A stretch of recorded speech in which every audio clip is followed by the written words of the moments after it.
గర్భధారణ అంటే కేవలం బిడ్డ పుట్టడం కాదు, ఒక కొత్త జీవం నిర్మాణం. ఆ జీవంలో ప్రతి అణువు అమ్మ తినే ఆహారంతోనే తయారవుతుంది. కాబట్టి ప్రతి కాయ, ప్రతి ఫలం గర్భంలోని శిశువు ఆరోగ్యాన్ని తీర్చిదిద్దుతుంది. ఆయుర్వేదం ప్రకారం గర్భిణీ స్త్రీ యొక్క ప్రతి నెలలో శరీర, మానసిక మార్పులు జరుగుతాయి. ఆ మార్పులకు తగ్గట్టుగా ఆహారం తీసుకోవాలి. ముఖ్యంగా ఫలాలు ప్రాణ శక్తిని, రసధాతువును బలపరుస్తాయి. 1-2 మంత్ బనానా, ద్రాక్ష మృదువైనవి, శాంతి ఇస్తుంది, మలబద్ధకం తగ్గించడంలో సహాయపడతాయి.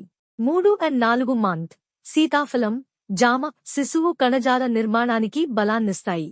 5-6 మంత్ దానిమ్మ, పోమగ్రానేట్, సపోటా రక్తపోటు నియంత్రణ, హీమోగ్లోబిన్ పెంచుతుంది.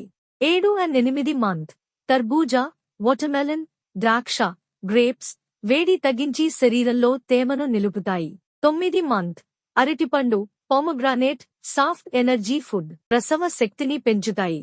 పప్పయ్య, అనానాస్ మొదటి 3 నెలల్లో తినకూడదు, ఇవి గర్భానికి హానికరం.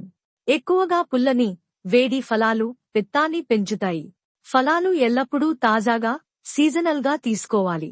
గర్భపోషణ అనేది ఒక పవిత్రమైన యజ్ఞం. అందులో తల్లి ప్రతి ముక్క ఆహారం బిడ్డ ఆరోగ్యానికి నైవేద్యం. ప్రతి నెల ఫలహారాన్ని సరిగ్గా తీసుకుంటే శిశువు శక్తివంతంగా, ప్రకాశవంతంగా పుడతాడు. ఇలాంటి గర్భ సంరక్షణ రహస్యాల కోసం ఆయుర్ శస్త్ర దీపిక ని సబ్స్క్రైబ్ చేయండి. ప్రతి అమ్మకు ఇది తెలుసుకోవాల్సిన ఆహార సత్యం.